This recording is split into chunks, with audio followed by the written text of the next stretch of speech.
El mundo se puede convertir en un sitio muy confuso. ¿Hacia dónde nos movemos? ¿Hacia dónde giramos? ¿Dónde están el cielo y el suelo? ¿Qué está ocurriendo exactamente? Para responder estas preguntas necesitamos del equilibrio, el cual está relacionado con tres sistemas: el visual, el propioceptivo y el vestibular.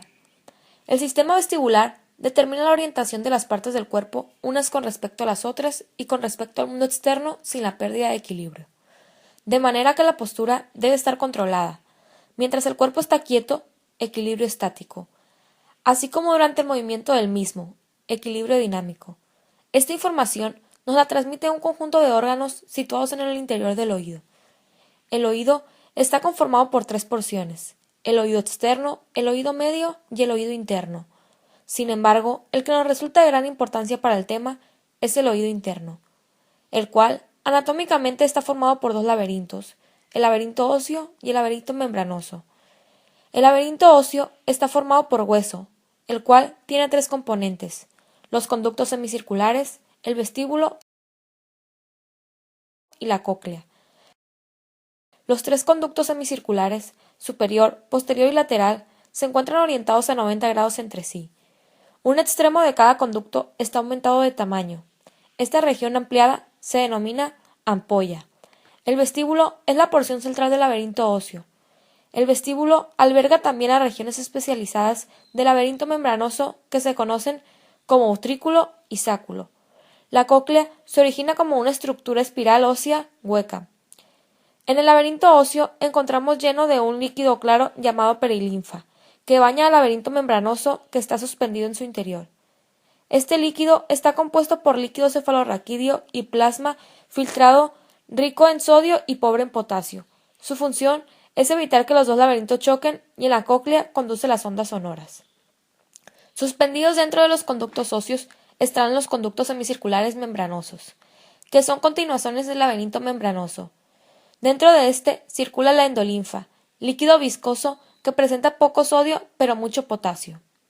También está compuesto por un epitelio derivado del ectodermo embrionario, que origina dos pequeños sacos llamados utrículo y sáculo. El utrículo está orientado en el plano horizontal y el sáculo en el plano vertical.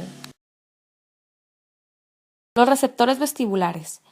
El mecanismo general de excitación de estos receptores vestibulares se produce al ser desviados los cilios.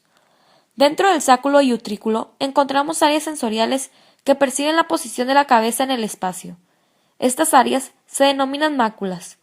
Hay una mácula a nivel del piso del utrículo y una mácula a nivel de la pared medial del sáculo.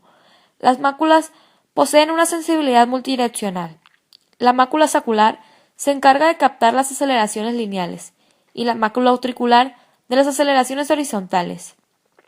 El utrículo está compuesto de un conjunto de células ciliadas receptoras, con penachos de cilios, las cuales se encuentran cubiertas por una masa gelatinosa llamada membrana otolítica, en la que están embebidos numerosos cristales de carbonato de calcio, denominados estatoconias u otolitos.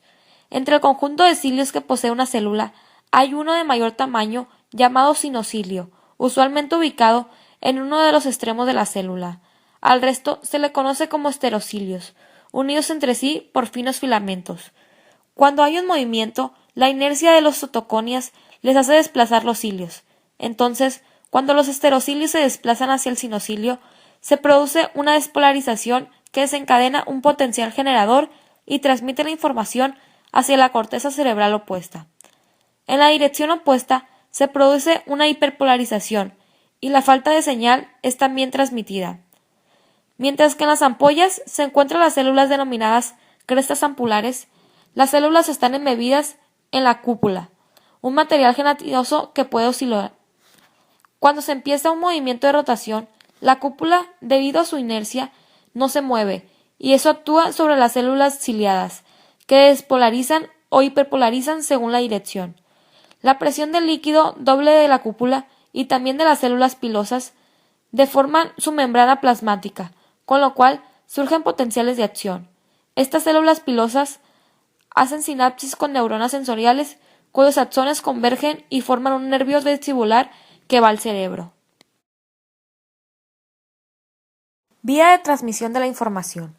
Toda la información que es captada por los receptores vestibulares, tanto de las máculas como de las crestas ampulares, es transmitida como impulso eléctrico de las células ciliadas hacia fibras nerviosas que se reúnen hasta llegar al ganglio vestibular.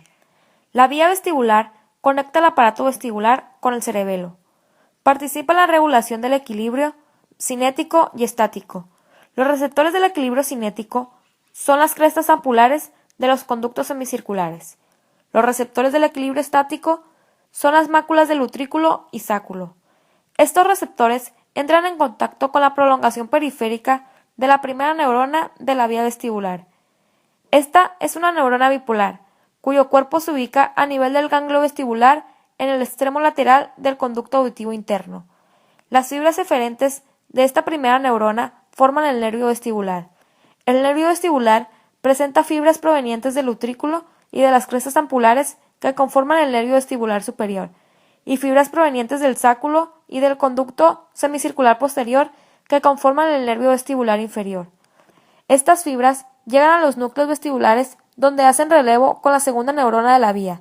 Las eferencias de las segundas neuronas se dirigen hacia el cerebelo, la médula espinal, a los núcleos ovulomotores del mesencéfalo, al tálamo, a la formación reticular, al oído interno y a los núcleos vestibulares contralaterales. Transducción mecanoeléctrica. Las células sensoriales vestibulares son mecanorreceptores. Su actividad consiste en transformar un desplazamiento mecánico inicial en una señal eléctrica interpretable por el sistema nervioso central. De esta forma, el estímulo ocasiona el desplazamiento de una estructura anexa acoplada a la célula receptora por intermedio de la constitución ciliar. La deformación mecánica del estereocilio ocasiona la aparición de una corriente de entrada que se traduce en una señal eléctrica, el potencial del receptor. El potencial del receptor induce una despolarización vasolateral de la célula ciliada, que es el origen de la liberación de neurotransmisores, y del potencial generador de potencias de acción transmitidos al sistema nervioso central por fibras aferentes. La corriente de entrada corresponde a la entrada de potasio, produciendo una despolarización de la célula. La despolarización de la célula induce la apertura de los canales de calcio. La entrada de calcio hace que las vesículas sinápticas liberen los neurotransmisores. Siendo el neurotransmisor el sistema vestibular periférico, es el glutamato. Cualquier posición o movimiento de la cabeza dará como resultado la estimulación de alguna combinación de células ciliadas receptoras vestibulares. Los canales y los órganos otolíticos trabajan conjuntamente para una percepción adecuada de la posición y el movimiento de sí mismo en el espacio, proporcionando un punto de referencia para la ubicación de sí mismo en relación al mundo físico. Pero, ¿por qué es tan importante el sistema vestibular?